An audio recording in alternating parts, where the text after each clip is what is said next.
Awesome, awesome, awesome. Super excited for today's conversation on how to make it in Toronto. We're sitting down here with Chris Grunert, who is a world-renowned photographer. He's worked with amazing clients from Adobe, Google, ExxonMobil, Nike, Gucci, you name it. He's done it. And something that's really cool about Chris is how he's incorporating in his photography mindfulness to create a successful career. So for today, I just want to jump in, get to know Chris's story, and get to understand, what makes him successful, more about his creative process, and then jump into more of the mindfulness aspect in connection with photography. So, ladies and gentlemen, excited to sit down with Chris. So good to be here, Carl. This is sweet. Yeah, it's a pleasure to be here. Awesome. Thank you for joining us today. So we'll start with the first question we ask all our guests is, how do you define success? Yeah, I mean it's a big question, right? And I generally I take I think with everything in life I kind of take more of an overall picture of things. And so I was thinking about this a little bit, and for me, success really is to be fully expressed as a human being. If I'm feeling fully expressed, that is success to me. And being fully expressed incorporates a lot of different things because it's a kind of a general term. But for me, there's the personal side of life and there's the business side of life. And to be fully expressed in the personal side of in life, that's like connecting with my wife and connecting with my son who's 11, and that means a lot to me. Like that, I define that as success, like to be fully expressed with them and other people, family and friends, and to have those conversations and just have no regrets in terms of like holding back feelings and conversations with people. That's actually huge for me. And that's not how I've always lived, but that's what I've come to realize kind of in the last maybe just 3 or 4 years, I guess. And then fully expressed as an artist, because I'm, an artist, a photographer. And so full expression means like freedom, like the freedom to create the images that are in my head and my imagination. And so to be able to travel someplace that I'm drawn to, like go to the desert, like if I'm feeling drawn to go to the desert or something, then to drive to the desert, like to have the ability to do that, or to go to some place and to have the freedom to be able to go there. To me, that's success. Like to be able to do that, like the freedom. Like I feel so freaking grateful all the time to just have the freedom to be able to create art and to be able to share that with the world and as many people as possible. Connections with people, like really genuine connections with family and friends and being fully expressed. I think that's the best. That's for me, that's success. Like no regrets, you know. I love that. I love that answer. I haven't heard anyone say it in that way of being fully expressed, which like I'd love to say, like I would like to take from. Do you know what I mean? Because it's like, I feel like for me, success is being the best me I could possibly be in every single way possible. Whether that's being, great at my job, being great with my family, being great with my friends, and trying to find that perfect balance. Like not that you'll ever be perfect, but being able to be in a position where I can be completely comfortable being able to express myself, be honest with myself, with anyone, but also, within my relationships and within what I'm being passionate about. So I love your definition of being fully expressed. So with that is, obviously you're a photographer, which is in the creative space. And I feel like certainly at this point in time, being a creative is something a lot of people are drawn to. But being creative and to be successful as a creative, I feel like you have to be very authentic to be able to really get that across. So what inspired you to become a photographer, first of all?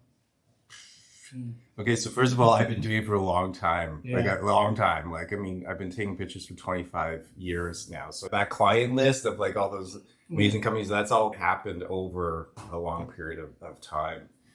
But how did I become a photographer? It's kind of a funny story because it goes all the way back to high school 25 years ago. And I was super into skateboarding. I was like the skateboarding kid. And that was all I was thinking about was skateboarding. I wasn't really thinking about a career or anything like that. And I was working at the hardware store to save enough money to move to the big city, just so that I could skateboard like more. And I remember the manager was like, "Oh, Chris, like, so I heard you're quitting or like moving to the big city. What are you gonna do?"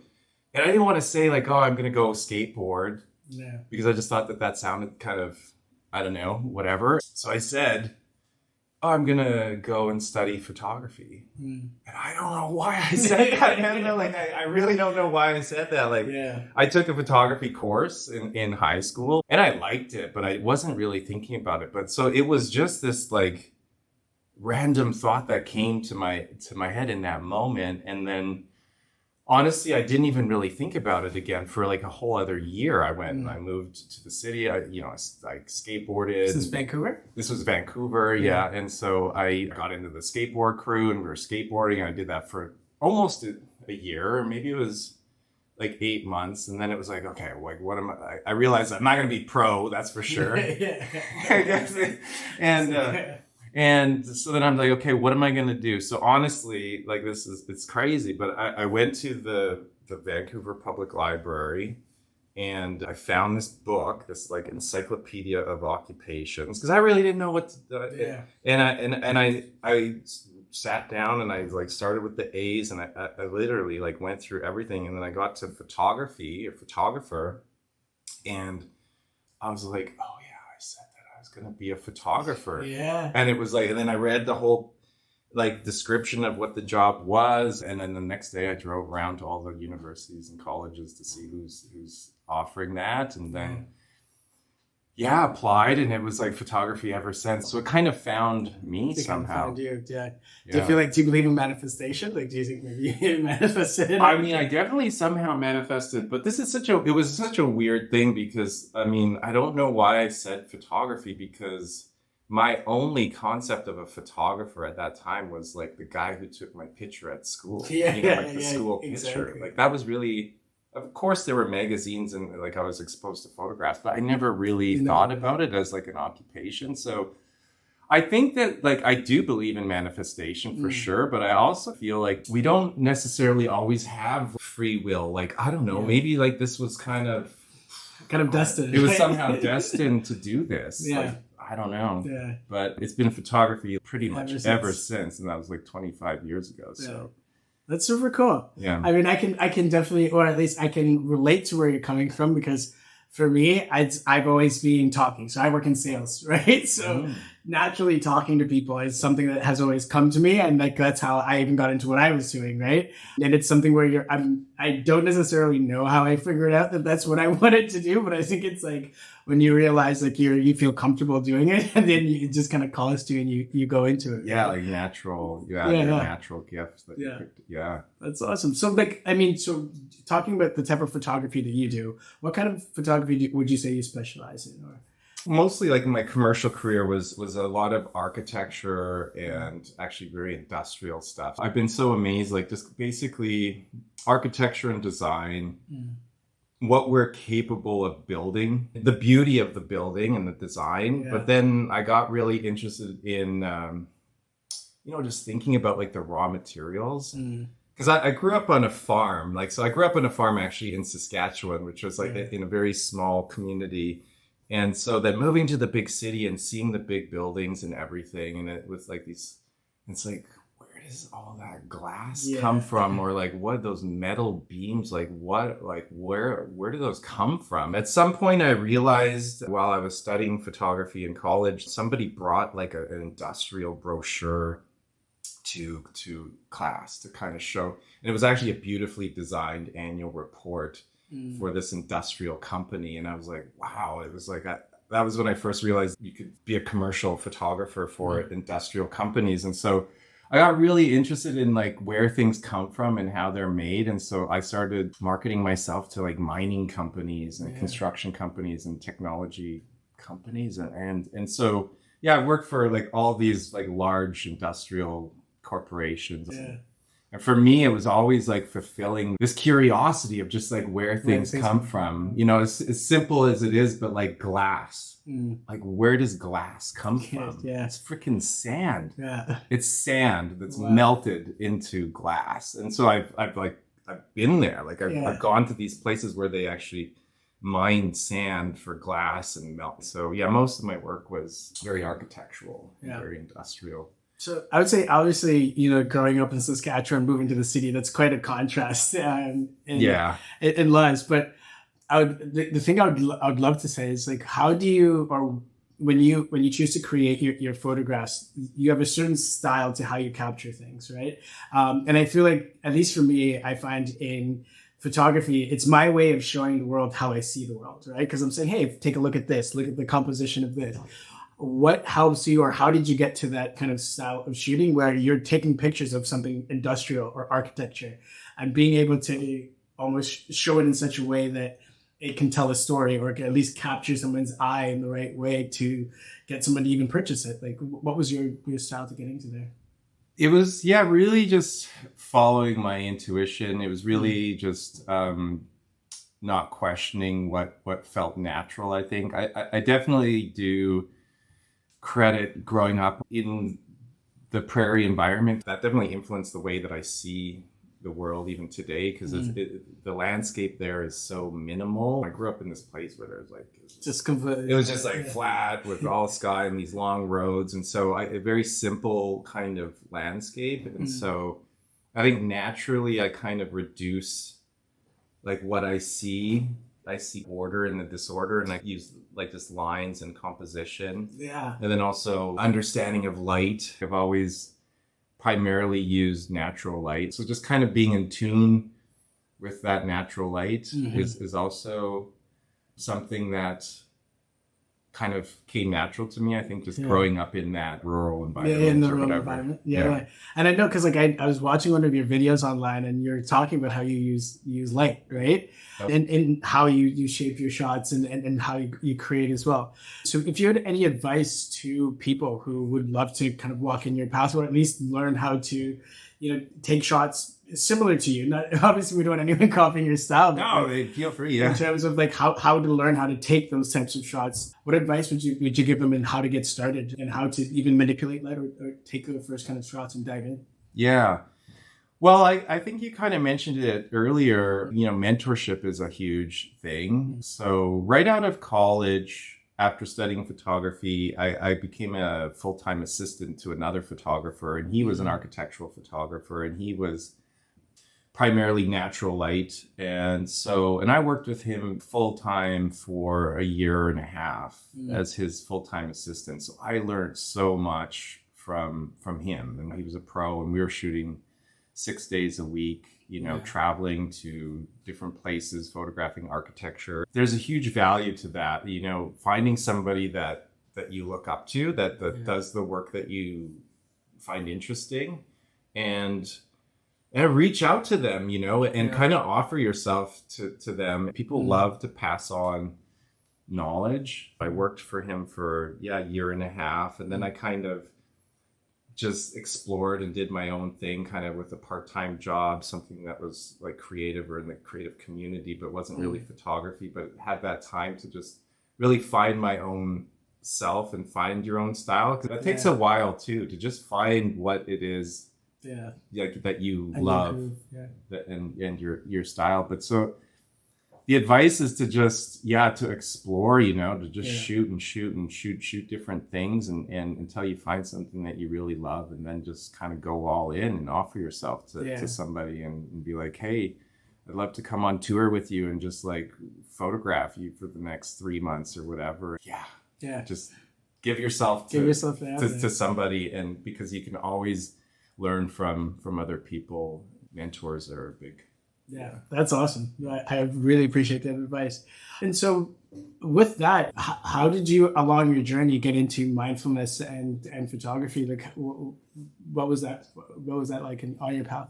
I started creating these photographs, these like long exposures at night by myself, having these experiences, and starting to really like feel connected to the world. Like it's just me and my camera, and photographing buildings and parking lots empty parking lots at night. And I was just doing that intuitively. People would say like, oh wow, your work is so so quiet, or it's like it's very calming when they see the work. And so I kind of have always known that there was this meditative quality to it, but then it wasn't until the pandemic started and I had more time. Like basically all the commercial projects were put on hold, so I had this extra time, and so I started to do this morning breathing, Wim Hof style breathing every morning.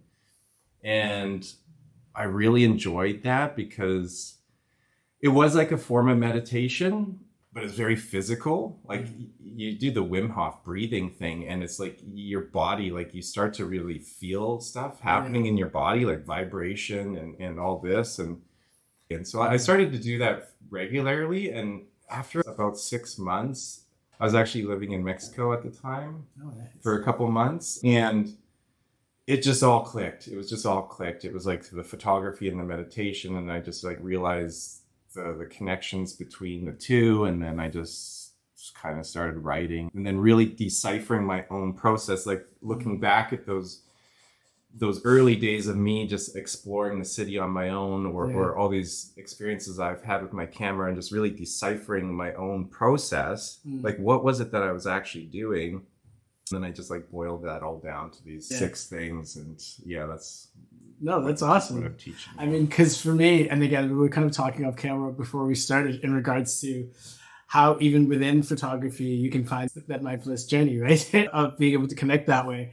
This is where you worked on creating this really cool concept, photography as meditation, which we'll break down a little bit further in regards to the 6 tenets of photography and meditation. What are they? And, can you break that down a little bit better? Yeah, sure. Okay. Yeah. So 6 tenets of photography as meditation. So tenet 1 is explore without expectations. So this is really foundational because we all have expectations. Yeah. And usually we have very high expectations for ourselves or for others. And the problem with expectations is it's kind of like good or bad or pass or fail. Like it's very binary. There's not a lot of, like if you have an expectation that something's going to happen, it's either going to happen or it's not going to happen. And if it doesn't happen, then you're kind of bummed, right? Yeah, you get it. And you're not really open to like something new happening. So expectations, they're really important for the development of human beings from the time they're like little babies to adolescence or whatever, because like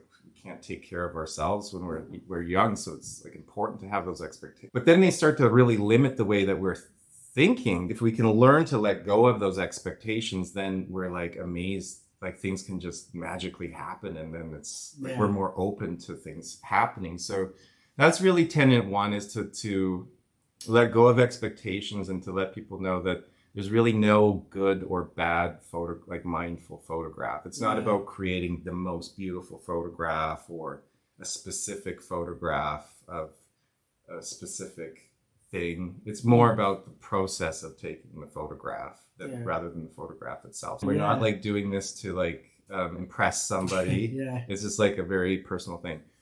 And then tenet 2 is observe with curiosity, and that's really about how do we see the world through fresh eyes? Like how do we we've all experienced so many millions of things. Like we've seen so many things. We've seen cars, we've seen houses, we've seen buildings. Like how do you see that like with fresh eyes? And so I think what we have to do is we have to really engage our curiosity, and that we do that by asking questions. So it's just kind of getting in the habit of asking questions. And it could just be simple questions, like really. So it's like going out with our cameras, knowing that there's no good or bad photographs, and just starting to ask questions like, what is that tree? Like, why is it there? Who planted it? How old is it? Like, and you don't even really have to like find the answers, but just start asking questions. And that puts our brain in this like inquisitive mode. So now we're curious. And we're just like curious, and we're looking for things, and we're looking at things in a new sort of way, looking for answers. And once we're asking those questions, and then tenet 3 is employ all 5 senses. So as we're asking questions, we start to ask like, photography, we think about sight, but I'm asking people to, really ask yourself, what are you hearing? So when you're walking on your walk, like what do you hear? And really notice the traffic or the leaves or the birds, and you notice that, what do you feel like, and just really feel. It's kind of like a checklist that I ask people to do at first, to just really go down the list of your five senses. The incredible thing that starts to happen is, like, once you do that, you're starting to listen to things, you're feeling the air on your skin, you're touching things, you're touching even your own hands and just feeling them.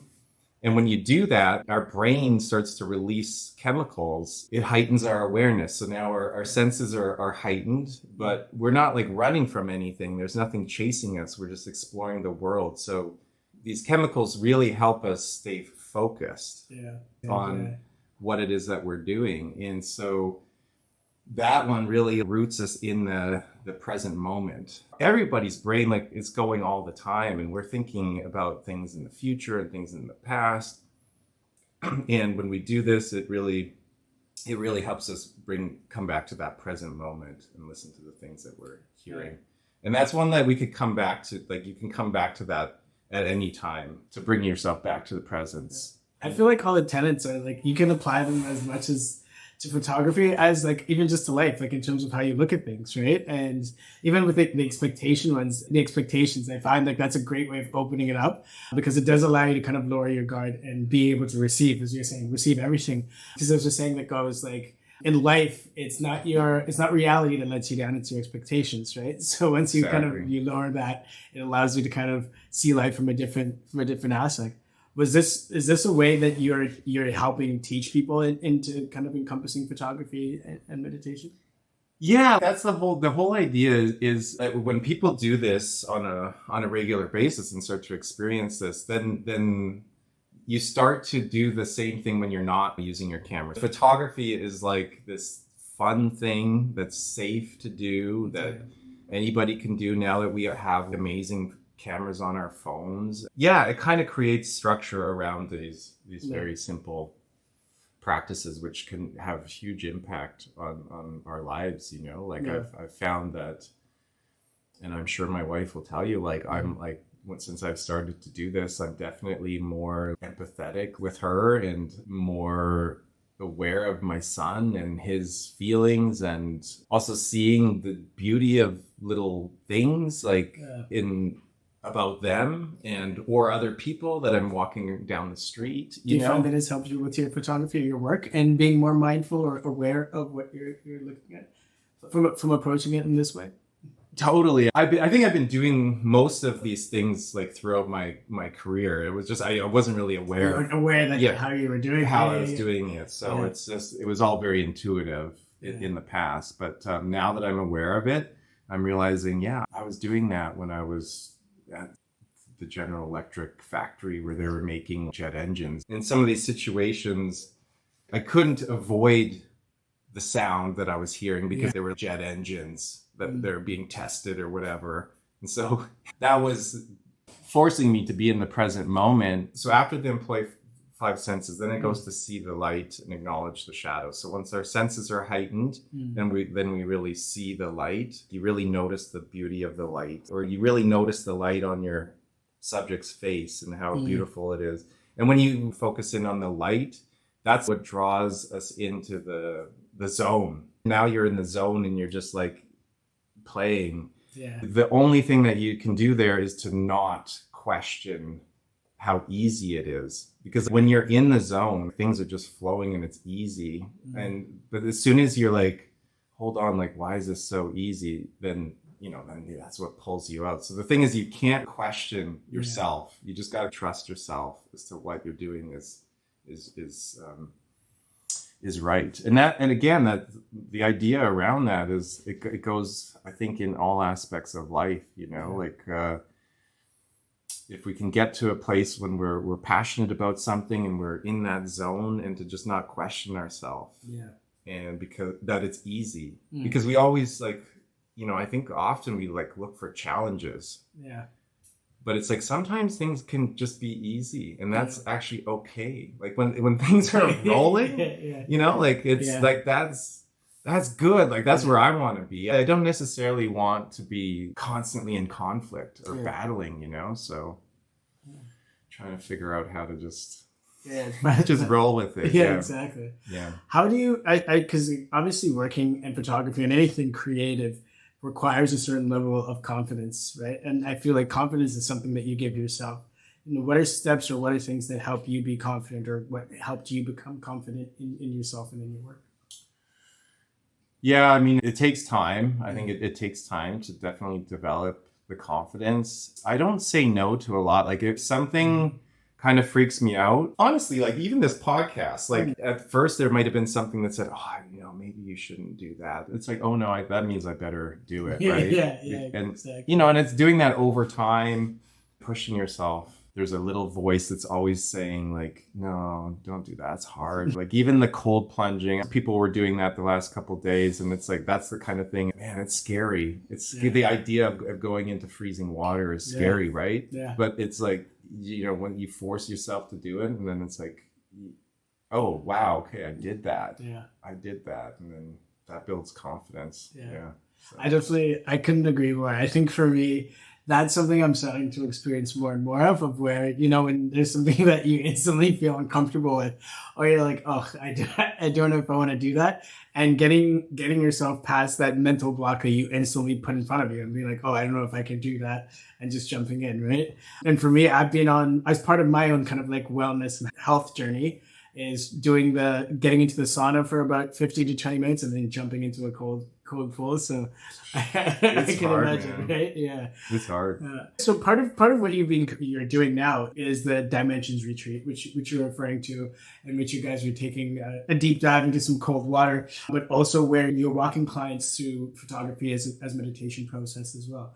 Can you tell us a little bit more about the Dimensions Retreat and what that looks like? Yeah. So we just came out of a 3-day retreat, which is so exciting for me because this is something I've been dreaming about for the last, I guess, 3 years. And I honestly thought my first retreat would be at the end of 2024. And here we are at the beginning of 2024, and we just finished the first one, and it was incredible. So I had the opportunity to share photography as meditation, our journey with the Dimensions Retreat Center up in the Algonquin Highlands. And man, it was an incredible place that's just 3 hours north of here in Toronto. It really is a 5-star place. Like the cabins are just beautifully designed, and there's an executive chef. It's just so healthy. Like the food is like all like foraged from the land, and it's just so thought out and so wonderful. They're on a 40-acre property, and so we practiced photography as meditation each morning, walking through the forest, and then at night we did some night photography of the stars. We also did some light painting. So it was really cool. I think opened up people's minds, Yeah, so you think that was like takeaway, just opening people's minds from what they took from? I believe so. I think they've come to understand that they are creators, and then they started to see the world through fresh eyes and really connect to the environment around them. So yeah, it was really good weekend. They have a couple more coming up. There's one coming up at the end of February. They'll have a guest chef, and it's a very food driven weekend. And then there's one in March, which is all about cold plunging. I think it's like the Unbounded crew, and they're doing a special cold plunge weekend. So like people should really check them out. Dimensionsretreats.com. Wow. I definitely will. I definitely want to check out, definitely the photography as meditation too. Yeah. That's something that seems super exciting, and I'm very, very in tune with. So let's jump into the resources that have helped you along the way, especially in photography. If you were speaking to like a young up and coming photographer who's interested in jumping in, learning, similar to you or your style and path in photography, what are some resources or tools that you've used along the way that have helped you, be successful? It's kind of hard to give anything specific, but I told that story earlier about the library. I still go to the public library actually fairly regularly, and because it's a physical place that you have to go to and has physical books that you can access, it's different than searching online. in the physical world, we are drawn to things. We don't even know why we're drawn to certain things. If there's something that I have a question about, I'll go to the library because there's sections. I kind of know what my problem is. I'm going to go to floor 6. Yeah. And I just follow my intuition. I'll just look at books and then I'll find a title that's like, holy shit, man, I think this is what I need.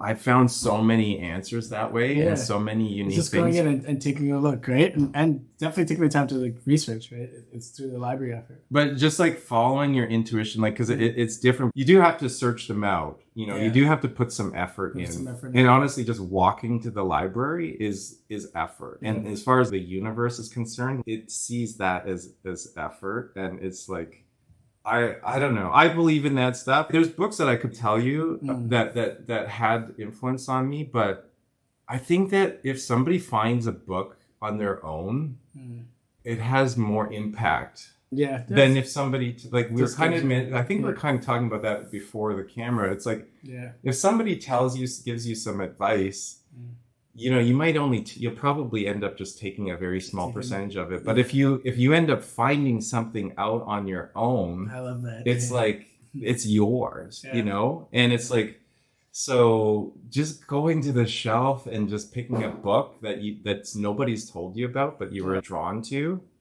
and just opening up a page, it's like, I don't know, there's answers all around us. And so it's kind of, it can be magical. With the universe answer you said is like, you get out what you put in, right? So if you go out there and you go searching for those answers, that's usually how and when you find them, right? So I definitely love that. So finally, I'd say for the last thing is, like, if you had any advice to a up and young photographer, what would you say to them or give them? Well, follow their passion, find what they love. Because that's the thing about photography is it really does allow you to explore anything. Yeah. I mean, photography really is a ticket to anything. Anything that you're interested in, you can use photography to learn more about it. But you got to find out what that one thing is.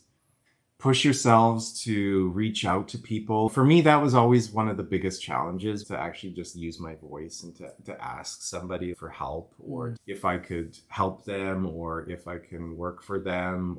Yeah, get over any sort of fear of rejection. You kind of have to fail a lot of times. You get a lot of rejection as an artist or as a photographer. That's why if you find something that you're passionate about, it's like, okay, that client's not right for me, and you just go to the next one and not giving up. It's a long game. I mean, it's like a long game, and there's no instant success anywhere. Yeah. And I don't think there is with photography or anything really. You got to just like keep going. Yeah. Keep going. Yeah. I totally agree, and I feel like, again, that's something I continue to learn more and more as you go through everything. Is like, there's nothing that's given to you, and in every single, no matter what facet it is or industry you're chasing, you have to go through the deep grind to be able to get there. Mm-hmm. So the final question that we have for you today is going to be, if you had a theme song for your life, what would that song be? Oh man. I don't know, man. That's funny. I don't know. Instantly, the Rocky song came up. It's so lame. Okay. Have other people said that? The Rocky song? No, that's the first one we've ever had. The Rocky song. I guess I'm gonna go with that. I can't go back. Yeah, the Rocky track. There's something empowering. I love that. It's like an underdog. It's like an underdog story and underdog theme song. I think that's perfect. I'll go on with it. Yeah, yes. Rocky theme. Yeah, no, I love it. That's perfect. Thank you so much for your time today. It was great to learn more about photography as meditation. Obviously, We Are Journey as well, and the retreats. I'd like to thank John for connecting us and getting us to speak today. So thank you so much to John. In Toronto, I hope you enjoy our conversation today, and take it easy. Thank you. Yeah. Awesome.